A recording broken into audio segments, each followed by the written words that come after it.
Reaves the spin, what a move inside to the glass and in, Austin Reaves. The Lakers might have created a duo that nobody was ready for. On one side, you've got Luka Doncic, a walking 30-point triple-double who treats NBA defenses like a pickup run at the park. He slows the game down, gets the matchups he wants, and somehow always ends up with the exact shot he wants.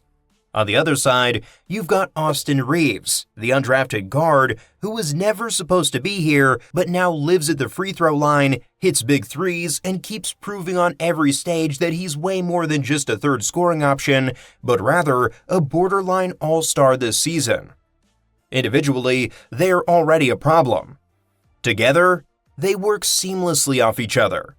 When Luka and Reaves are out there together, possessions stop feeling ordinary. If you load up on Luka, Reaves slips into the cracks and starts stringing together drives and gets to his spots outside the arc.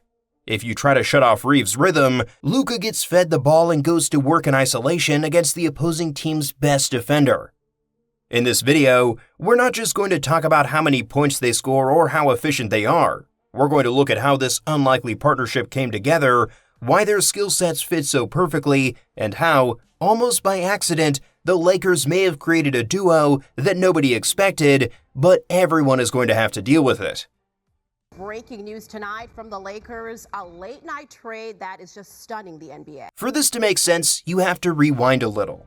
On paper, Luka Doncic and Austin Reaves were never supposed to be a duo. Luka was the blockbuster move, the kind of trade you make when you decide, we're done playing around.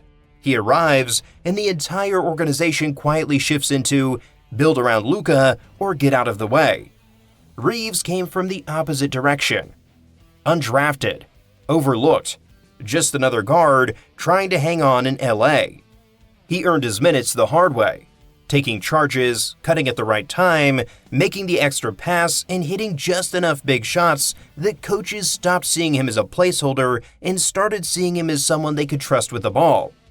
Then Luka shows up, and suddenly there's a real question. What happens to a player like Reaves when one of the most ball-dominant stars in the league walks through the door? On paper, it looks messy. Two guards who both like to handle, both like to read the floor, both think the game a couple steps ahead.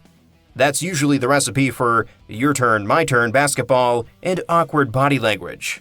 But instead of clashing, something else happened. Injuries, roster gaps, and the lack of a traditional point guard behind Luka pushed the Lakers into more lineups where Reaves wasn't just surviving next to him, he was sharing the controls. Possession stopped being Luka plus 4 spectators. The ball started bouncing from Luka to Reaves and back again, with each possession feeling more like a partnership than a hierarchy. By the time the season settled in, the question wasn't whether Reaves could fit next to Luka. It was how everyone, from opposing defenses to the front office, managed to underestimate what these two could become together. If everything so far sounds a little bit eye test, the numbers back it up in a way that's honestly kind of ridiculous. When Luka Doncic and Austin Reaves share the floor this season, the Lakers' offense explodes. Possession by possession, they're scoring at a rate north of 124 points per 100 possessions, a mark that would sit right at the top of NBA history for a full season, ahead of some of the most iconic offenses we've ever seen. And it's not just empty offense. In those minutes, the defense holds around 108 points per 100, which means you're looking at a net rating in the plus 19 range. Put simply, when these two are out there together, the Lakers play like a 60-plus win team. Individually, the production in those shared minutes is exactly what it feels like when you watch them. Luka is averaging about 35 points, 9 rebounds, and 8.5 assists in games with Reaves this year, which is basically MVP-level output on its own.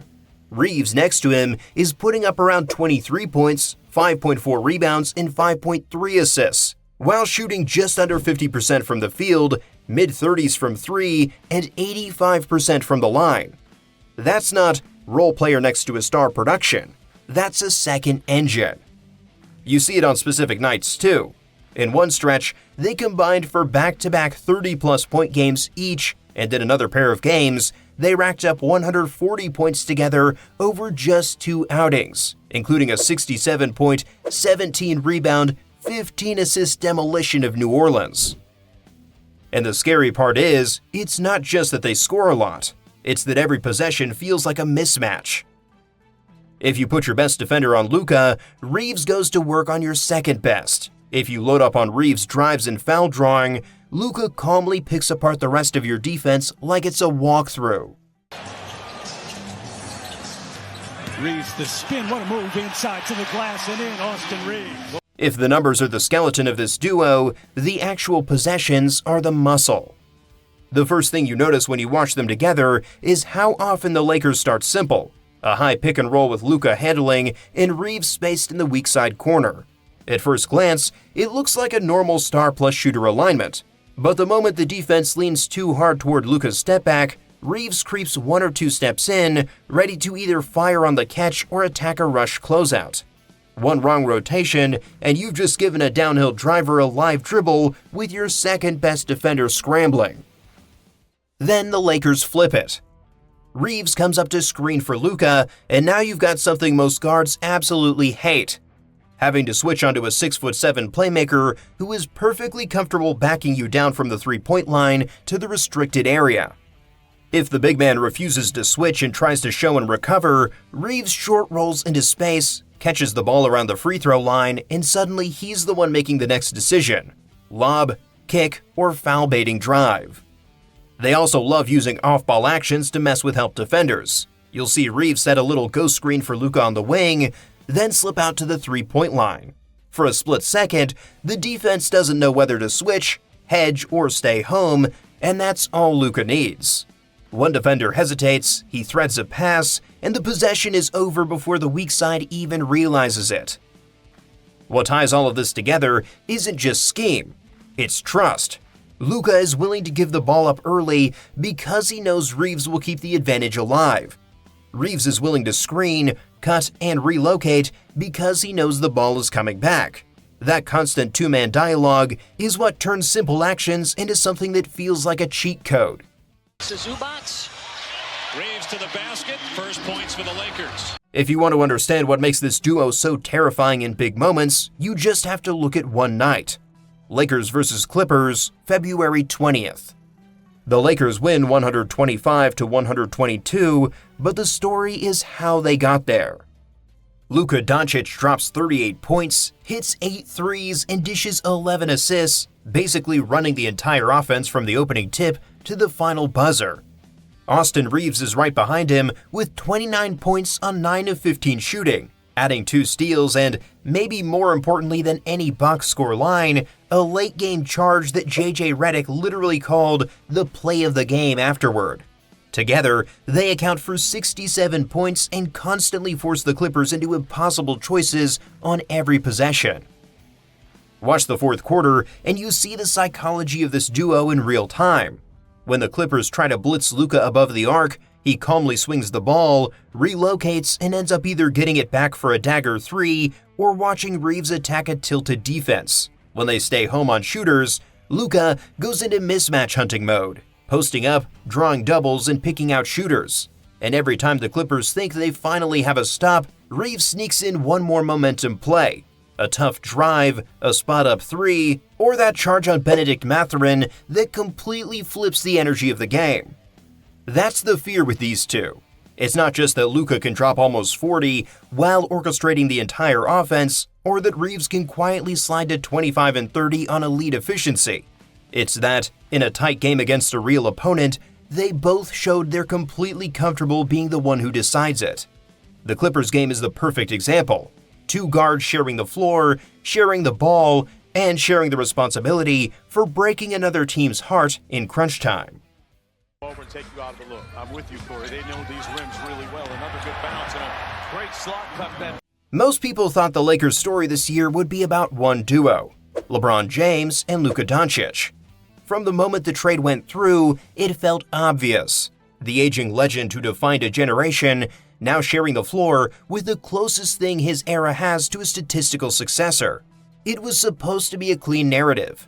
LeBron and Luka, 2 basketball supercomputers, taking turns tearing defenses apart and handing the franchise from one set of hands to the next.